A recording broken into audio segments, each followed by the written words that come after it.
everyone, it's Kevin Magpie 24/7 and I hope you're all good. At least yous better be after that last match. after that, what a performance by Newcastle United as we run away with a 4-1 win at Craven Cottage over Fulham in what was seen as a very tough game. Obviously the worry of Mitrovic and stuff like that, but Fulham didn't get a shot on target until they scored the consolation goal with about 5 minutes to go. But other than that, Newcastle absolutely dominated Fulham from pillar to post. Couldn't ask for a better performance, to be honest. It was just a complete performance. Obviously, a bit disappointing not to get the clean sheet, but to get the win that we needed, makes it all the more sweeter that we're back in and we're up to sixth in the league as well. And we've only been beat once this season, so yeah, there's a lot to be happy about the minutes going into next week against Brentford. But the starting team was a bit strange. Jacob Murphy started, which I was pulling my hair out at, as I was on the bus to go with my dad's to watch a match with him. And yeah, to see Jacob Murphy in the lineup, I was like, oh, for fuck's sake, what we're gonna get with him. But you know what? After 8 minutes, Fulham were down to 10 men. A lot of teams can get sucked into the whole complacency, but Newcastle didn't do that. We kept going, we kept marching forward, putting Fulham under pressure. Even when we went 4-0 up, we'll continue to put them under pressure and continue to keep battering them. But we got the early goal that we needed to get. Brilliant header from Willock to go over, and then Callum Wilson taps in. Nice to see Callum Wilson back in the team and back in the goals. He was very solid today. But yeah, it was a comfortable half for Newcastle. We managed to get in behind, and then Bruno puts the ball into Miggy Almiron. What a goal, man. What a goal by Miggy. Can Jack Grealish do that? How many goals Jack Grealish had this season? Bit awkward now, isn't it, Jack? Play like Almiron, eh? It's quality. But what a goal by Miggy.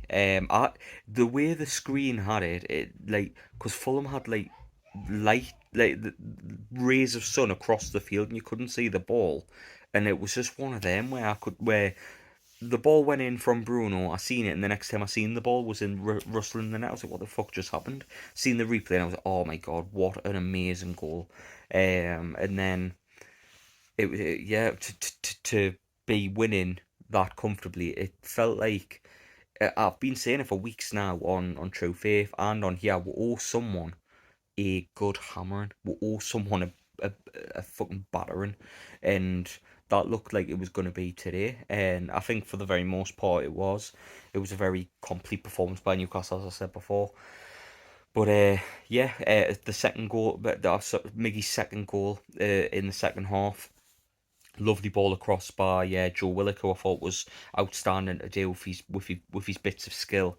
I think there was one of them. I was like, oh my god! It just sent the Fulham bloke for an ice cream and a packet of Skittles. It was just fucking class. But Miggy's second was a tap in. I think he was unlucky not to get his hat trick. In fact, it was that on VAR, that didn't give the goal, but hey ho, he got two, deserved three. But if anyone deserves it, it's Miggy. Obviously, he does get critiqued a bit for having no end product at times, but he did show that today that he does have that in his locker. And for me, I think Miggy's one of them that you've got to keep in the team. Keep around the squad, even if you bring in a winger in January, which I think we will. I think Miggy needs to stay in and around the squad, and because I think even off the bench, or if someone's injured, he can come in and he can play well. But Newcastle decided to bring on Elliot Anderson for the last half an hour. I thought he looked very good, winning the ball high in against Fulham's defensive line, having a good couple of chances, half chances. I really wanted him to score and Miggy to convert a hat trick, but it wasn't to be in the end. But we ran rampant in a 4-0 win. Who scored the last goal? Oh God, I forgot. I forgot. Scored that. It's a it's a curse of being a good football team for once. Who scored the fourth goal? Man? Oh no, man. Sean scored in the first half. No, aye. Sean put a 3-0 up at half time. Aye, that's right. There we're gone. Sorted. Right. Sean Longstaff, who I thought deserved his goal. He's always a controversial figure, Sean. People think we can get massive upgrades, and although those arguments may be valid, thought he's played well the last couple of weeks, and he's capable of being a squad player at Newcastle for the next couple of seasons, I think, as he goes into his prime years. I know a lot of people don't like him, but on his day, he's a very steady option in midfield, in my opinion. Um, but yeah, to run away 4-0 winners was a 4-0, 4-1 winners. Was very good performance from Newcastle and moves up to sixth in the league. So I'm absolutely buzzing with that. My man of the match today is definitely Bruno. He completely controlled the midfield, and we missed him when he went off as well. Bruno was just a class above today. Fulham couldn't get anywhere fucking near him. But another honourable mention, I think, Dan Burn and Botman, I thought they were amazing. Botman just just class above. Anytime they ran near him, he just pushed them off the ball just by. Um, and Dan Burn, who dealt with Dan James very well.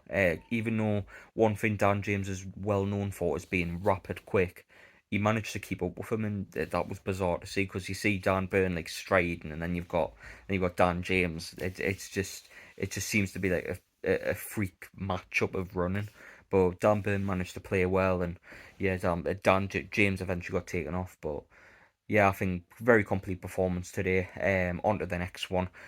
E-I-E-I-E-I-O, up the Premier League we go. Leave a comment below what let us know what you thought of the match today and who was your man of the match as well.